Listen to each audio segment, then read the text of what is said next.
ഹരേ കൃഷ്ണ. എല്ലാവർക്കും മാധവത്തിലേക്ക് സ്വാഗതം. ഏകാദശിയാണ് വരാൻ പോകുന്നത്. ഏകാദശി തിഥി ആരംഭിക്കുന്നത് 2025 ഒക്ടോബർ മാസം 16-ാം തീയതി രാവിലെ 10:35 മുതൽ ഒക്ടോബർ മാസം 17-ാം തീയതി രാവിലെ 11:12 വരെയാണ്. അതുകൊണ്ട് തന്നെ ഇത്തവണ വൈഷ്ണവ ഏകാദശിയായി ആചരിക്കുന്നത് 2025 ഒക്ടോബർ മാസം 17-ാം തീയതി വെള്ളിയാഴ്ച. ഇത്തവണത്തെ ഏകാദശിക്ക് പറയുന്ന പേര് രമ ഏകാദശി എന്നാണ്. ഏകാദശിയും മഹാദ്വാദശിയും കൂടി ചേർന്ന് വരുന്ന ആ പുണ്യ ദിവസമാണ് സാധാരണയായി വൈഷ്ണവ ഏകാദശിയായി നമ്മൾ ആചരിക്കുന്നത്. ഏകാദശി എടുക്കുന്നത് എങ്ങനെയാണെന്ന് എല്ലാവർക്കും അറിയാം. ഏകാദശിയുടെ തലേ ദിവസം ഒരിക്കലുണ്ണും. സന്ധ്യയ്ക്ക് പഴവർഗ്ഗങ്ങൾ കഴിക്കുന്നതാണ് ഏറ്റവും ഉത്തമം. അതായത് ഏകാദശിയുടെ തലേ ദിവസം. പിറ്റേ ദിവസം ഏകാദശി ദിവസം ഉപവസിച്ച് ഏകാദശി എടുക്കുന്ന ആളുകളുണ്ട്. ജലം മാത്രം കുടിച്ചിരുന്ന് ഏകാദശി എടുക്കുന്ന ആളുകളുണ്ട്. തുളസി തീർത്ഥം മാത്രം കുടിച്ചിരിക്കുന്ന ആളുകളുണ്ട്. പാലും പഴങ്ങളും 3 നേരവും കഴിച്ച് ഏകാദശി എടുക്കുന്ന ആളുകളുണ്ട്. ഒരു നേരം മാത്രം പാലും പഴവും കഴിച്ചിരിക്കുന്ന ആളുകളുണ്ട്. പഴങ്ങൾ മാത്രം 3 നേരമോ അല്ലെങ്കിൽ ഒരു നേരമോ കഴിച്ച് എടുക്കുന്ന ആളുകളുമുണ്ട്. അതല്ലെങ്കിൽ രാവിലെ പാലും പഴങ്ങളും കഴിക്കുന്നു, ഉച്ചയ്ക്ക് ഏകാദശി പുഴുക്ക് ഉണ്ടാക്കി കഴിക്കുന്നു, സന്ധ്യയ്ക്ക് മുമ്പ് പാലും പഴങ്ങളും കഴിച്ചിരിക്കുന്നു. ചിലർ ഉച്ചയ്ക്ക് മാത്രം ഏകാദശി പുഴുക്കോ അതല്ലെങ്കിൽ മറ്റെന്തെങ്കിലുമോ, അതായത് പാലോ പഴങ്ങളോ അല്ലെങ്കിൽ പഴങ്ങൾ മാത്രമോ അങ്ങനെ എന്തെങ്കിലും കഴിച്ച് എടുക്കുന്നു. ചിലർ പൂർണ്ണമായ ഉപവാസം സ്വീകരിക്കുന്നു. നമ്മുടെ ആരോഗ്യസ്ഥിതി അനുസരിച്ചിട്ട് വേണം എങ്ങനെ വ്രതം എടുക്കണം എന്നുള്ള കാര്യം തീരുമാനിക്കേണ്ടത്. ചായ കുടിക്കാമോ എന്നൊരു ചോദ്യം സ്വാഭാവികമായും ഉണ്ടാകും. ചായ കുടിക്കാൻ പാടില്ല, പക്ഷേ ചായ കുടിക്കണം എന്നുണ്ട്. ചായ കുടിച്ചില്ലെങ്കിൽ എനിക്ക് തലവേദന എടുക്കും. അങ്ങനെയുള്ള ആളുകൾ ചായയുടെ അളവ് ക്രമപ്പെടുത്തിയിട്ട് രാവിലെയും വൈകുന്നേരവും ഓരോ ഗ്ലാസ് ചായ മാത്രമായി കുടിക്കുക. കാരണം അങ്ങനെ കുടിച്ചില്ലെങ്കിൽ അവർക്ക് തലവേദന എടുക്കുകയും അവരുടെ വ്രതം പൂർത്തിയാക്കാൻ സാധിക്കാതെ വരികയും ചെയ്യും. ഒരു ചായ അല്ലെങ്കിൽ 2 ചായ രാവിലെയും വൈകുന്നേരവും ഓരോന്ന്, ആ രീതിയിൽ ക്രമപ്പെടുത്തി എടുക്കണം. ഒരു കാര്യം ആലോചിക്കണം, ആഹാരത്തിലല്ല കാര്യം, നാമജപത്തിലാണ്, പ്രാർത്ഥനയ്ക്കാണ് കൂടുതൽ പ്രാധാന്യമെന്ന് ഓർക്കുക. മരുന്ന് കഴിക്കുന്ന ആളുകൾ, ഗർഭിണികൾ, അങ്ങനെയുള്ള ആളുകൾക്കൊക്കെ തന്നെ ആഹാരം കഴിക്കാതെ വ്രതമെടുത്തു കഴിഞ്ഞാൽ അത് അവരുടെ ശാരീരികമായ അവസ്ഥയെ ബുദ്ധിമുട്ടിക്കും. അതുകൊണ്ട് നമ്മുടെ അവസ്ഥ നമുക്ക് മാത്രമേ അറിയുകയുള്ളൂ. അതുകൊണ്ട് അതനുസരിച്ചിട്ട് വേണം വ്രതമെടുക്കാൻ. ഒരു കാര്യം പ്രത്യേകമായി ഓർക്കുക, ആഹാരത്തിലല്ല കൂടുതൽ പ്രാധാന്യം കൊടുക്കേണ്ടത്, പ്രാർത്ഥനയ്ക്കാണ് എന്നുള്ള കാര്യം പ്രത്യേകമായി ഓർക്കുക. ഏകാദശി ദിവസം നമ്മൾ ഒഴിവാക്കേണ്ടുന്ന ഭക്ഷണ പദാർത്ഥങ്ങൾ: ഉള്ളി, വെളുത്തുള്ളി കഴിക്കാൻ പാടില്ല.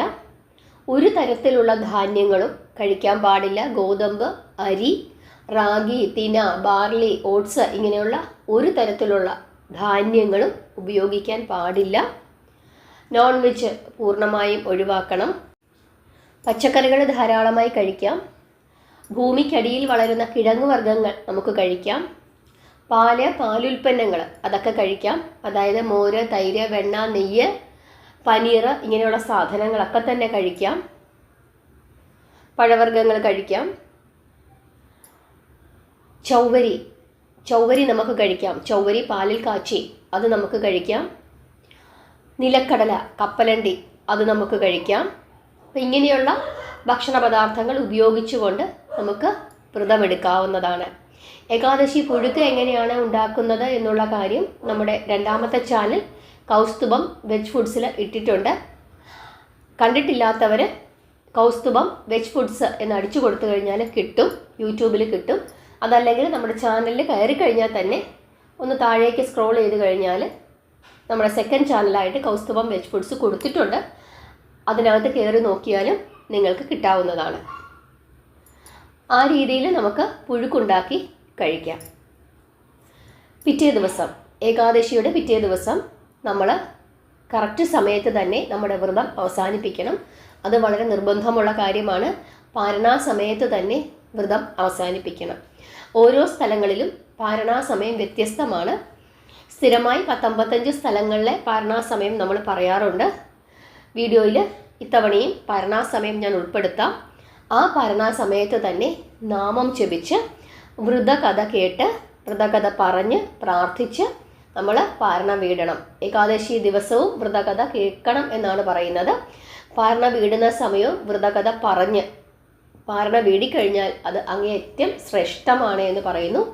വ്രതകഥ അറിയാതെ ഏകാദശി വ്രതം എടുത്താൽ ഏകാദശി പൂർണ്ണമാവില്ല എന്നാണ് വിശ്വസിക്കുന്നത്. അതുകൊണ്ട് നിർബന്ധമായും എല്ലാവരും വ്രതകഥ കേട്ടിട്ട് അതിലെന്താണ് അടങ്ങിയിരിക്കുന്നത് എന്നുള്ള കാര്യം മനസ്സിലാക്കിയിട്ട് ആ കഥ ഭഗവാനോട് പറഞ്ഞ്, ഇപ്പോൾ ഒരാൾക്ക് ഭഗവാൻ നല്ല സമ്പത്താണ് കൊടുത്തത് എന്ന് കരുതുക. അങ്ങനെയാണെങ്കിൽ ആ കഥയൊന്ന് പറഞ്ഞിട്ട്, ഭഗവാനെ ഇന്നയാളെ അത്രയും സമ്പത്ത് കൊടുത്ത് ഭഗവാൻ അനുഗ്രഹിച്ചല്ലോ, അല്ലെങ്കിൽ അയാളുടെ രോഗം മാറ്റി ഭഗവാൻ അനുഗ്രഹിച്ചല്ലോ, അതുപോലെ എൻ്റെ വ്രതവും സ്വീകരിച്ച് അങ്ങനെ അനുഗ്രഹിക്കണം. ആ രീതിയിൽ പറഞ്ഞ് പ്രാർത്ഥിച്ച് നാമം ജപിച്ച് തീർത്ഥം സേവിച്ച് ഭഗവാൻ എന്തെങ്കിലും നൈവേദ്യം സമർപ്പിച്ചിട്ടുണ്ടെങ്കിൽ ആ നൈവേദ്യം പ്രസാദമായി സ്വീകരിച്ച് നിങ്ങൾക്ക് നിങ്ങളുടെ വ്രതം അവസാനിപ്പിക്കാം.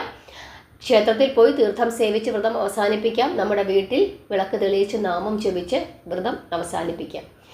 ഇനിയുള്ള സംശയം വരുന്നത്, പീരീഡ്സ് ആയിരിക്കുന്ന സമയത്ത് പുലയും ബാലായ്മയുമുള്ള സമയത്ത് വ്രതം എടുക്കാൻ സാധിക്കുമോ എന്നുള്ളതാണ്. തീർച്ചയായിട്ടും എടുക്കാൻ സാധിക്കും. പക്ഷേ അങ്ങനെയുള്ള ആളുകൾക്ക് ക്ഷേത്രത്തിൽ പോകാൻ കഴിയില്ല. അവർ ക്ഷേത്രത്തിൽ പോകാതെ വ്രതം പറഞ്ഞിരിക്കുന്ന രീതിയിലുള്ള ഭക്ഷണം കഴിച്ചിട്ട് അവരുടെ മുറിയിലിരുന്ന് ഹരേ കൃഷ്ണ എന്ന മഹാമന്ത്രമോ നാരായണ നാരായണ എന്ന് ജപിച്ചുകൊണ്ടോ വ്രതം എടുക്കാവുന്നതാണ്. പാരണ വീടുന്നത്, ഇങ്ങനെയുള്ള ആളുകൾ പാരണ വീടുന്നത് എങ്ങനെയാണ് എന്ന് ചോദിച്ചു കഴിഞ്ഞാൽ, കുളിക്കുക, രാവിലെ കുളിച്ച് നാമം ജപിക്കുക, പ്രാർത്ഥിക്കുക മുറിയിലിരുന്നിട്ട്, എന്നിട്ട് ഈ പാരണാ സമയത്ത് ഒരു ഗ്ലാസ് വെള്ളം കുടിച്ചിട്ട് നിങ്ങൾക്ക് നിങ്ങളുടെ വ്രതം അവസാനിപ്പിക്കാം. പ്രാർത്ഥനയ്ക്കാണ് കൂടുതൽ പ്രാധാന്യം എന്ന് ഓർക്കുക. ഈശ്വരന് ശുദ്ധ അശുദ്ധങ്ങളൊന്നുമില്ല. ഏത് സമയത്തും നമുക്ക് ഭഗവാനെ പ്രാർത്ഥിക്കാം, നാമം ജപിക്കാം. പക്ഷേ ക്ഷേത്രത്തിൽ പോകാൻ ചില സമയങ്ങളിൽ നമ്മളെ അനുവദിക്കുന്നില്ല. കാരണം ക്ഷേത്ര ചൈതന്യത്തിന് ദോഷമുണ്ടാകും എന്നുള്ളത് കൊണ്ടാണ് അങ്ങനെ ആ സമയങ്ങളിലൊന്നും പോകാൻ പാടില്ല എന്ന് പറയുന്നത്. അതുപോലെ തന്നെ ചില മന്ത്രങ്ങൾ, ബീജാക്ഷരങ്ങളുള്ള ചില മന്ത്രങ്ങളൊന്നും ഇങ്ങനെയുള്ള സമയങ്ങളിൽ ഉപയോഗിക്കാൻ പാടില്ല എന്നാണ് പറയുന്നത്. അതുകൊണ്ട് തന്നെ ഏത് സമയത്തും നമുക്ക് ജപിക്കാൻ പറ്റുന്ന നാമം എന്ന് പറയുന്നത്, ഇനി കുളിക്കാതെയോ നനയ്ക്കാതെയോ എപ്പോൾ വേണമെങ്കിലും നമുക്ക് ജപിക്കാൻ പറ്റുന്ന ഒരേ ഒരു നാമം എന്ന് പറയുന്നത് അത് ഹരേ കൃഷ്ണ എന്ന മഹാമന്ത്രമാണ്. അതുപോലെ തന്നെ നാരായണ നാരായണ എന്നും എപ്പോഴും നമുക്ക് ജപിക്കാം. അതിനൊരു ഉദാഹരണമാണ് രജസ്വലയായിരുന്ന ദ്രൗപദി വസ്ത്രാക്ഷേപ സമയത്ത് ഭഗവാനെ കൃഷ്ണ എന്ന് വിളിച്ച് പ്രാർത്ഥിച്ചു. കൃഷ്ണ എന്ന് വിളിച്ച് കരഞ്ഞു, ഭഗവാനെ എന്നെ രക്ഷിക്കൂ എന്ന് പറഞ്ഞു. ആ സമയത്ത് രജസ്വലയായിരുന്ന ദ്രൗപദിയെ സഹായിക്കാനാണ് ഭഗവാൻ അവിടേക്ക് ഓടി വന്നത്. അതുകൊണ്ട് തന്നെ ഭഗവാന് യാതൊരു ശുദ്ധ അശുദ്ധങ്ങളുമില്ല എന്ന് ഉറച്ചു വിശ്വസിച്ചിട്ട് ഏത് സമയത്തും ഏതവസ്ഥയിലും നമുക്ക് ഭഗവാനെ വിളിച്ച് പ്രാർത്ഥിക്കാൻ സാധിക്കുമെന്ന് ഉറച്ച് വിശ്വസിക്കുക. ഭഗവാനെ വിശ്വസിക്കുക. ഭഗവാൻ നമ്മുടെ കൂടെ എപ്പോഴും ഉണ്ടാകും. ഏത് കഠിനമായ അവസ്ഥയിലും ഭഗവാൻ നമ്മളെ രക്ഷിക്കുമെന്ന് ഉറച്ച് വിശ്വസിക്കുക. ഇനി നമുക്ക് പാരണാ സമയം നോക്കാം. എല്ലാ സ്ഥലങ്ങളിലെയും പാരണാ സമയം പറഞ്ഞതിന് ശേഷം നമുക്ക് വ്രതകഥ പറയാം. അതിനുശേഷം ഹരിവാസര സമയം കൂടി പറയാം. വ്രതകഥ എല്ലാവരും നിർബന്ധമായും കേട്ട് മനസ്സിലാക്കണം. എങ്കിൽ മാത്രമേ ഏകാദശി പൂർത്തിയാവുകയുള്ളൂ, ഏകാദശിക്ക് പൂർണ്ണഫലം ലഭിക്കുകയുള്ളൂ. നമ്മൾ പറഞ്ഞു 2025 ഒക്ടോബർ മാസം 17-ാം തീയതി വെള്ളിയാഴ്ചയാണ് ഏകാദശി. ഏകാദശിയുടെ പാരണ വരുന്നത് 18-ാം തീയതിയാണ്. കേരളത്തിൽ 18-ാം തീയതി രാവിലെ 6:10 മുതൽ 10:08 വരെയാണ്. തമിഴ്നാട് 6 മണി മുതൽ 9:56 വരെയാണ്. കർണാടക 6:14 മുതൽ 10:10 വരെ. ആന്ധ്രാപ്രദേശ് 6:03 മുതൽ 9:59 വരെ. തെലുങ്കാന 6:10 മുതൽ 10:04 വരെ. ഗോവ 6:27 മുതൽ 10:22 വരെ. ഒറീസ 5:43 മുതൽ 9:35 വരെ. മഹാരാഷ്ട്ര 6:33 മുതൽ 10:27 വരെ. മധ്യപ്രദേശ് 6:19 മുതൽ 10:10 വരെ. ഗുജറാത്ത് 6:37 മുതൽ 10:29 വരെ. ഹരിയാന 6:27 മുതൽ 10:14 വരെ. ഉത്തർപ്രദേശിൽ 6:07 മുതൽ 9:57 വരെയാണ്. ബീഹാർ 5:48 മുതൽ 9:38 വരെ. വെസ്റ്റ് ബംഗാൾ 5:34 മുതൽ 9:26 വരെ. ഡൽഹി 6:24 മുതൽ 10:12 വരെ. പഞ്ചാബ് 6:36 മുതൽ 10:22 വരെ. ഛത്തീസ്ഗഡ് 5:59 മുതൽ 9:50 വരെ. ജാർഖണ്ഡ് 5:47 മുതൽ 9:38 വരെ. ഹിമാചൽ പ്രദേശ് 6:26 മുതൽ 10:13 വരെ. ആസാം 5:23 മുതൽ 9:13 വരെ. രാജസ്ഥാൻ 6:28 മുതൽ 10:17 വരെ. ആൻഡമാൻ നിക്കോബാർ ഐലൻഡ്സ് 5:09 മുതൽ 9:06 വരെ. ഇനി നമുക്ക് ദുബായിലും 18-ാം തീയതിയാണ്. 18-ാം തീയതി രാവിലെ ദുബായിൽ 6:19 മുതൽ 10:09 വരെ. അബുദാബി 6:22 മുതൽ 10:12 വരെ. ബഹ്റിൻ 5:38 മുതൽ 9:28 വരെ. കുവൈറ്റ് 5:51 മുതൽ 9:39 വരെ. റിയാദ് സൗദി അറേബ്യ 5:52 മുതൽ 9:43 വരെ. ദോഹ ഖത്തർ 5:34 മുതൽ 9:24 വരെ. ഷാർജ 6:18 മുതൽ 10:08 വരെ. ഒമാൻ 6:05 മുതൽ 9:56 വരെ. UK മാഞ്ചസ്റ്റർ 18-ാം തീയതി രാവിലെ 7:42 മുതൽ 7:48 വരെ, കുറച്ച് സമയമേ ഉള്ളൂ. അർമേനിയ 7:16 മുതൽ 10:48 വരെ. ജർമ്മനി 7:37 മുതൽ 8:48 വരെ. ലിബിയ 7:14 മുതൽ 8:48 വരെ. നൈജീരിയ 6:18 മുതൽ 7:48 വരെ. സ്വീഡൻ 7:33 മുതൽ 8:48 വരെ. ഇറ്റലി 7:26 മുതൽ 8:48 വരെ. സിംഗപ്പൂർ 6:47 മുതൽ 10:49 വരെ. ചൈന 6:44 മുതൽ 10:28 വരെ. മാലിദ്വീപ്സ് 5:51 മുതൽ 9:51 വരെ. മലേഷ്യ 6:57 മുതൽ 10:58 വരെ. പോണ്ടിച്ചേരി 6:01 മുതൽ 9:57 വരെ. സാംബിയ 5:38 മുതൽ 8:48 വരെ. ഇസ്രായേൽ 6:45 മുതൽ 9:48 വരെ. സൗത്ത് ആഫ്രിക്ക 6:01 മുതൽ 8:48 വരെ. ജോർജിയ 7:16 മുതൽ 10:48 വരെ. ഉഗാണ്ട 6:32 മുതൽ 9:48 വരെ. അമേരിക്ക ന്യൂയോർക്ക് 7:11 മുതൽ 10:51 വരെ. കാനഡ 7:23 മുതൽ 10:59 വരെ. ഓസ്ട്രേലിയ 6:28 മുതൽ 10:53 വരെ. ഇനി 2 സ്ഥലങ്ങളിൽ 16-ാം തീയതി ഏകാദശിയും 17-ാം തീയതി പാർണ വീടേണ്ടതുമായിട്ടുണ്ട്. ആ സ്ഥലങ്ങളാണ് അയർലൻഡിൽ 16-ാം തീയതിയാണ് ഏകാദശി. 17-ാം തീയതി രാവിലെ പാർണ വീടണം. 17-ാം തീയതി ഉച്ചയ്ക്കാണ് 12:15 മുതൽ 12:58 വരെയുള്ള സമയത്താണ് പാർണ വീടേണ്ടത് അയർലൻഡിൽ. ഇനി വാൻകോവർ ബ്രിട്ടീഷ് കൊളംബിയ. അവിടെയും 16-ാം തീയതിയാണ് ഏകാദശി. 17-ാം തീയതി രാവിലെ പാർണ വീടണം. 17-ാം തീയതി രാവിലെ 7:37 മുതൽ 11:10 വരെയാണ് പാരണ സമയം. ഇത്രയും സ്ഥലങ്ങളിലെ പാരണാ സമയങ്ങളാണ് നമ്മൾ പറയാറുള്ളത്. ഇനി ഏതെങ്കിലും സ്ഥലത്തെ പാരണാ സമയം നിങ്ങൾക്ക് അറിയണമെന്നുണ്ടെങ്കിൽ നിങ്ങൾ കമൻ്റ് ഇടും. കമൻറ്റിന് ഞാൻ മറുപടി നൽകാം. അടുത്ത ഏകാദശിയുടെ വീഡിയോ മുതൽ ഞാൻ ആ പാരണാ സമയം കൂടി ഉൾപ്പെടുത്തുകയും ചെയ്യാം. ഇനി നമുക്കറിയാനുള്ളത് ഏകാദശിയുടെ വ്രതകഥയാണ്. ഒരിക്കൽ അർജുനൻ ഭഗവാൻ ശ്രീകൃഷ്ണനോട് ചോദിക്കുകയാണ്, അല്ലയോ കൃഷ്ണ, കാർത്തിക മാസത്തിലെ കൃഷ്ണപക്ഷത്തിൽ വരുന്ന ഏകാദശിയുടെ കഥ അങ്ങ് ദയവായി എനിക്ക് പറഞ്ഞു തരൂ. ഈ ഏകാദശിയുടെ പേരെന്താണ്?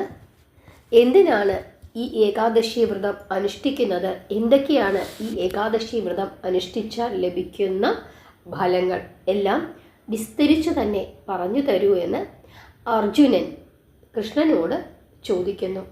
അപ്പോൾ ഭഗവാൻ ശ്രീകൃഷ്ണൻ അർജുനനോട് പറയുകയാണ്, അല്ലയോ അർജുന, കാർത്തിക മാസത്തിലെ കൃഷ്ണപക്ഷത്തിൽ വരുന്ന ഏകാദശിയുടെ പേര് രമ ഏകാദശി എന്നാണ്. ഈ വ്രതം അനുഷ്ഠിക്കുന്ന മനുഷ്യർക്ക് അവരുടെ എല്ലാ പാപങ്ങളും നശിക്കുന്നു. അതാണ് ഈ ഏകാദശിയുടെ മഹത്വം എന്ന് പറഞ്ഞിട്ട് ഏകാദശിയുടെ കഥ അത് പറഞ്ഞു കൊടുക്കുകയാണ്. ഭഗവാൻ പറയുന്നു, കഥ ഞാൻ പറഞ്ഞു തരാം, ശ്രദ്ധയോടുകൂടി കേട്ടാലും. പുരാതന കാലത്ത് മുചുകുന്ദൻ എന്ന ഒരു രാജാവ് തൻ്റെ രാജ്യം ഭരിച്ചിരുന്നു. ഇന്ദ്രൻ, വരുണൻ, കുബേരൻ, വിഭീഷണൻ തുടങ്ങിയ എല്ലാവരും തന്നെ ഈ രാജാവിൻ്റെ സുഹൃത്തുക്കളായിരുന്നു. ഈ രാജാവ് വളരെ സത്യസന്ധനായിരുന്നു. അതുകൂടാതെ മഹാവിഷ്ണുവിൻ്റെ വലിയ ഭക്തനുമായിരുന്നു. അതുകൊണ്ട് തന്നെ അദ്ദേഹത്തിൻ്റെ രാജ്യത്തിന് നല്ല ഐശ്വര്യമായിരുന്നു. ഒരു പ്രശ്നങ്ങളും അദ്ദേഹത്തിൻ്റെ രാജ്യത്ത് ഉണ്ടായിരുന്നില്ല. അദ്ദേഹത്തിന് ചന്ദ്രഭാഗ എന്നു പേരുള്ള ഒരു മകളുണ്ടായിരുന്നു. ആ മകളെ അയൽ രാജ്യത്തുള്ള രാജാവായ ചന്ദ്രസേനൻ എന്ന രാജാവിൻ്റെ മകനെ കൊണ്ടാണ് വിവാഹം കഴിപ്പിച്ചത്. ആ മകൻ്റെ പേര് ശോഭൻ എന്നായിരുന്നു. ഈ മുചുകുന്ദ മഹാരാജാവ് എല്ലാ ഏകാദശികളും വളരെ കൃത്യമായി എടുത്തുകൊണ്ടിരുന്നു. അതുകൂടാതെ തന്നെ രാജാവിന് വലിയ നിർബന്ധമായിരുന്നു തൻ്റെ രാജ്യത്തിലുള്ള എല്ലാവരും ഏകാദശി വ്രതം അനുഷ്ഠിക്കണം എന്നുള്ളത്. അങ്ങനെ ആ രാജ്യത്തിലുള്ള സകലമാന ജീവികളും ഏകാദശി വ്രതം കൃത്യമായി എടുത്തു പോന്നു. എന്തിനു പറയുന്നു? മൃഗങ്ങൾ പോലും അന്നേ ദിവസം ഏകാദശി വ്രതം അനുഷ്ഠിച്ചു എന്നാണ് വിശ്വസിക്കുന്നത്.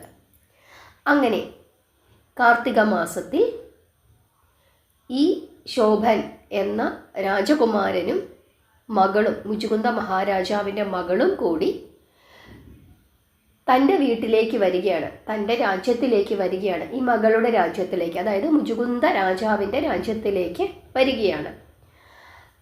ആ സമയത്ത് ഏകാദശി ദിവസം ഇവർ അവിടെയുള്ള സമയത്ത് ഏകാദശി വ്രത ദിവസം വരുന്നു. എല്ലാവരും, ആ രാജ്യത്ത് താമസിക്കുന്ന എല്ലാവരും ഏകാദശി വ്രതം അനുഷ്ഠിക്കണം എന്ന നിർബന്ധമുണ്ടായിരുന്നതിനാൽ ഈ ചന്ദ്രഭാഗ തൻ്റെ ഭർത്താവിനോട് ഏകാദശി വ്രതം അനുഷ്ഠിക്കുവാൻ ആവശ്യപ്പെട്ടു. പക്ഷേ ഈ മരുമകന്, ഈ ഭർത്താവിന്, ശോഭൻ എന്ന രാജകുമാരന് ഏകാദശി വ്രതം അനുഷ്ഠിക്കുവാനുള്ള ആരോഗ്യസ്ഥിതി ഉണ്ടായിരുന്നില്ല. അതായത് ഏകാദശി വ്രതം ആ രാജ്യത്തിലുള്ള എല്ലാവരും ഉപവസിച്ചായിരുന്നു എടുത്തിരുന്നത്. അതുകൊണ്ട് തന്നെ ഉപവസിച്ചിരിക്കാനായിട്ടുള്ള ഒരു ആരോഗ്യസ്ഥിതി ഈ മുചുകുന്ദ മഹാരാജാവിൻ്റെ മരുമകന് ഉണ്ടായിരുന്നില്ല. പക്ഷേ ഭാര്യ പറയുകയാണ്, ഇവിടെ താമസിക്കണമെങ്കിൽ, ഏകാദശി ദിവസം ഇവിടെയാണ് താമസിക്കുന്നത് എങ്കിൽ നിർബന്ധമായും ഏകാദശി വ്രതം അനുഷ്ഠിക്കണം. ഇനി അതിന് സാധിക്കുന്നില്ലെങ്കിൽ നമുക്ക് തിരിച്ചു പോകാം എന്ന് പറയുന്നു. പക്ഷേ ഈ മരുമകൻ വിചാരിക്കുന്നു, എങ്ങനെയായാലും കഷ്ടപ്പെട്ടിട്ടായാലും തിരിച്ചു പോകണ്ട, ഏകാദശി വ്രതം അനുഷ്ഠിക്കാം എന്ന് തീരുമാനിക്കുകയും അവിടെ തന്നെ താമസിക്കുകയും ചെയ്തു. എന്തായാലും ഭഗവാൻ എന്താണോ വിചാരിക്കുന്നത് അതുതന്നെ വരട്ടെ എന്ന് ഈ മരുമകൻ നിശ്ചയിക്കുകയും ചെയ്തു. അങ്ങനെ മറ്റെല്ലാവരെയും പോലെ തന്നെ ഈ മരുമകനും ഏകാദശി വ്രതം അനുഷ്ഠിച്ചു. പക്ഷേ വിശപ്പും ദാഹവും കൊണ്ട് അയാൾ വളരെയധികം വിഷമിച്ചു. അങ്ങനെ ഈ ഏകാദശി ഈ മുചുകുന്ദ മഹാരാജാവിൻ്റെ രാജ്യത്ത് അനുഷ്ഠിക്കുന്നത് പകൽ മുഴുവൻ ഉപവസിക്കുകയും രാത്രിയിൽ ഉറങ്ങാതെ ഇരുന്ന് നാമം ജപിക്കുകയും ചെയ്യും. അത്ര കഠിനമായ രീതിയിലാണ് ഏകാദശി വ്രതം അനുഷ്ഠിക്കുന്നത്. അങ്ങനെ സൂര്യൻ അസ്തമിച്ചപ്പോൾ എല്ലാവരും ഉറങ്ങാതെ ഇരുന്ന് നാമം ജപിക്കാനായിട്ട് തുടങ്ങി. പക്ഷേ ഈ മരുമകന്, ഈ ശോഭൻ എന്ന മരുമകന് ആഹാരം കഴിക്കാതെ ഇരുന്നതും അതുപോലെ തന്നെ രാത്രിയിൽ ഉറങ്ങാതെ ഇരിക്കുന്നതുമൊക്കെ തന്നെ അദ്ദേഹത്തിന് വളരെയധികം ആരോഗ്യ പ്രശ്നങ്ങൾ ഉണ്ടാക്കി. അങ്ങനെ വിശപ്പും ദാഹവും കാരണം സൂര്യൻ ഉദിക്കുന്നതിന് മുമ്പ് തന്നെ ആ രാത്രിയിൽ തന്നെ അദ്ദേഹം മരിച്ചു പോവുകയാണ് ചെയ്തത്. അങ്ങനെ പിറ്റേ ദിവസം ഈ ശോഭൻ എന്ന മരുമകൻ്റെ, രാജാവിൻ്റെ ശരീരം ജലത്തിലേക്കാണ് ഒഴുക്കുന്നത്. ജലത്തിലേക്ക് ഒഴുകുകയും ആ കാലഘട്ടത്തിൽ ഭാര്യ സതിയാവുക എന്ന ഒരു ആചാരമുണ്ടായിരുന്നു. പക്ഷേ മുചുകുന്ദ മഹാരാജാവ് പറഞ്ഞു, വെള്ളത്തിലേക്ക് ഒഴുക്കി വിട്ടുകൊള്ളുക, ഒരിക്കലും സതി അനുഷ്ഠിക്കേണ്ട എന്ന് മകളോട് പറയുകയും അങ്ങനെ ആ മകൾ ഭർത്താവിനെ ഓർത്ത് ആ കൊട്ടാരത്തിൽ തന്നെ ജീവിക്കുകയും ചെയ്തു. സതി അനുഷ്ഠിച്ചില്ല. ഈ ചന്ദ്രഭാഗ എന്ന മകൾ രാജകുമാരി പിതാവിൻ്റെ വീട്ടിൽ തന്നെ താമസിക്കുകയും പിന്നീടുള്ള ഏകാദശികളെല്ലാം തന്നെ വിധിപൂർവം അനുഷ്ഠിക്കുകയും ചെയ്തു പോന്നു. വെള്ളത്തിലേക്ക് ഒഴുക്കിവിട്ട ആ ശോഭൻ്റെ ആ ശരീരത്തിന് മരണം സംഭവിച്ചില്ല. മഹാവിഷ്ണു ആ ശരീരത്തിന് ജീവൻ കൊടുക്കുകയും ഭഗവാന്റെ കൃപയാൽ ശോഭൻ ജീവിക്കുകയും ചെയ്തു. എന്നിട്ട് വിഷ്ണുവിൻ്റെ കൃപയാൽ മന്ദാരചല പർവ്വതത്തിൽ ദേവപുരം എന്ന മനോഹരമായ ഒരു നഗരം അദ്ദേഹത്തിന് വേണ്ടി മഹാവിഷ്ണു പണിതു. ആ നഗരം സമ്പത്ത് കൊണ്ട് നിറഞ്ഞതായിരുന്നു. ആ നഗരത്തിൽ ശത്രുക്കൾ ഇല്ലായിരുന്നു.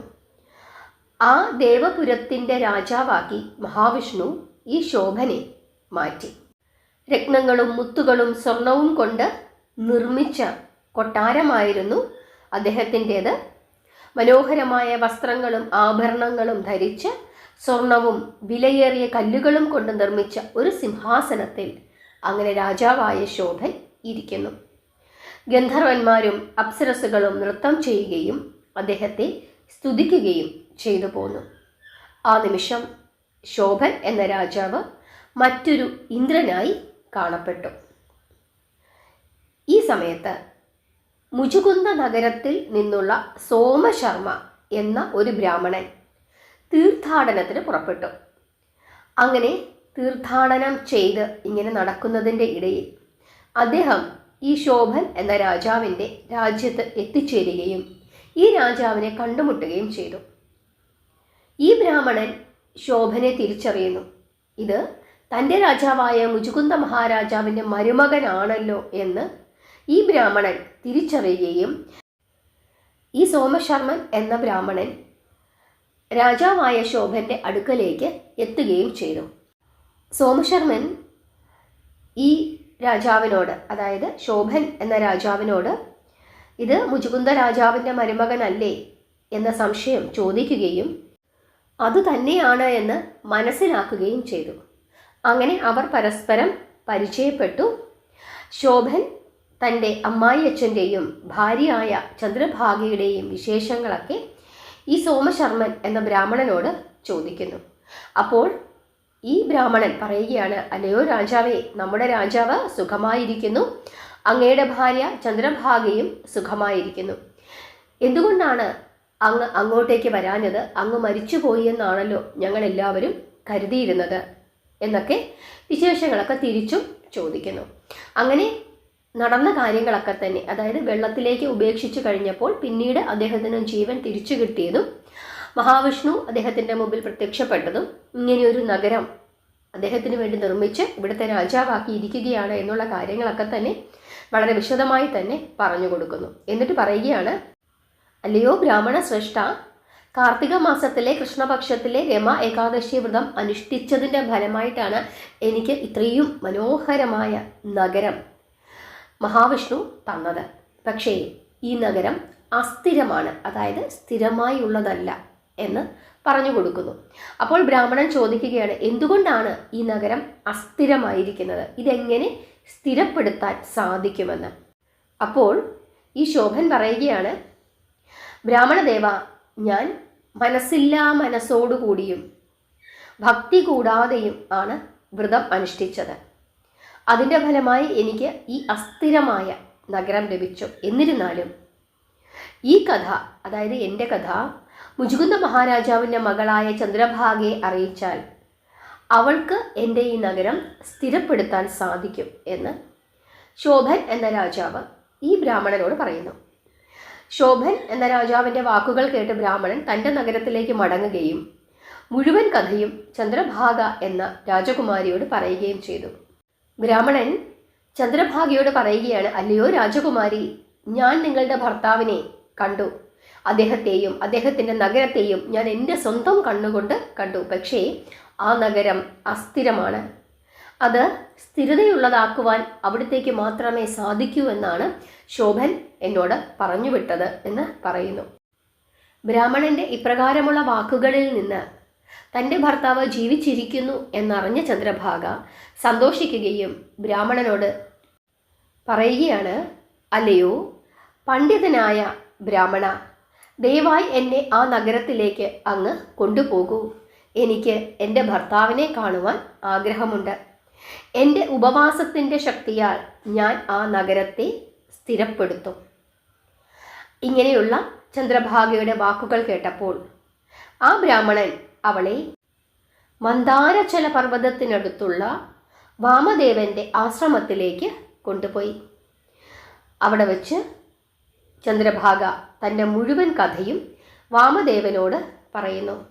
വാമദേവൻ മന്ത്രങ്ങൾ ഉപയോഗിച്ച് ആചാരപരമായ ഒരു ശുദ്ധീകരണം നടത്തുകയും ആ മന്ത്രങ്ങളുടെയും ഉപവാസത്തിൻ്റെയും ശക്തിയാൽ ചന്ദ്രഭാഗ ഒരു ദിവ്യമായ രൂപം പ്രാപിക്കുകയും അങ്ങനെ ഭർത്താവിൻ്റെ അടുക്കലേക്ക് പോവുകയും ചെയ്യുന്നു. അങ്ങനെ ഭാര്യയായ ചന്ദ്രഭാഗയെ കണ്ടപ്പോൾ ശോഭൻ സന്തോഷത്തോടുകൂടി അവളുടെ അടുക്കലേക്ക് ഓടി വരികയും തൻ്റെ അരികിൽ ഇരിക്കുവാനായി പറയുകയും ചെയ്യുന്നു. അത് കണ്ടപ്പോൾ ചന്ദ്രഭാഗ സർവേശ്വരനായ മഹാവിഷ്ണുവിനോട് പ്രാർത്ഥിക്കുകയാണ്, ഭഗവാനെ, ഞാൻ നേടിയ പുണ്യം അവിടുന്ന് സ്വീകരിക്കണം. എൻ്റെ പിതാവിനോടൊപ്പം താമസിക്കുമ്പോൾ 8 വയസ്സ് മുതൽ എല്ലാ വിധത്തിലുള്ള ആചാരങ്ങളോടും കൂടി ഞാൻ ഏകാദശി വ്രതം വിശ്വസ്തയോടുകൂടി ഭക്തിയോടുകൂടി അനുഷ്ഠിച്ചു. ഈ വ്രതങ്ങളിൽ നിന്ന് എനിക്ക് ലഭിക്കുന്ന പുണ്യം എൻ്റെ ഭർത്താവിൻ്റെ രാജ്യത്തെ സ്ഥിരപ്പെടുത്തണം. ശാശ്വതമായി നിലനിൽക്കുന്നതും അതിൻ്റെ എല്ലാ ഉദ്ദേശങ്ങളും നിറവേറ്റുന്നതുമായ സ്ഥിരതയുള്ളതാക്കി തീർക്കണം എൻ്റെ ഭർത്താവിൻ്റെ ഈ നഗരം. എൻ്റെ പുണ്യം കൊണ്ട് അങ്ങ് എനിക്കതിന് സാധിച്ചു തരണം എന്ന് സർവേശ്വരനായ മഹാവിഷ്ണുവിനോട് പ്രാർത്ഥിച്ചു ചന്ദ്രഭാഗ. മഹാവിഷ്ണു ചന്ദ്രഭാഗയുടെ പ്രാർത്ഥന കേൾക്കുകയും ഭർത്താവിൻ്റെ നഗരത്തെ സ്ഥിരപ്പെടുത്തി കൊടുക്കുകയും ചെയ്തു. ഇതാണ് രമ ഏകാദശിയുടെ വ്രതകഥ.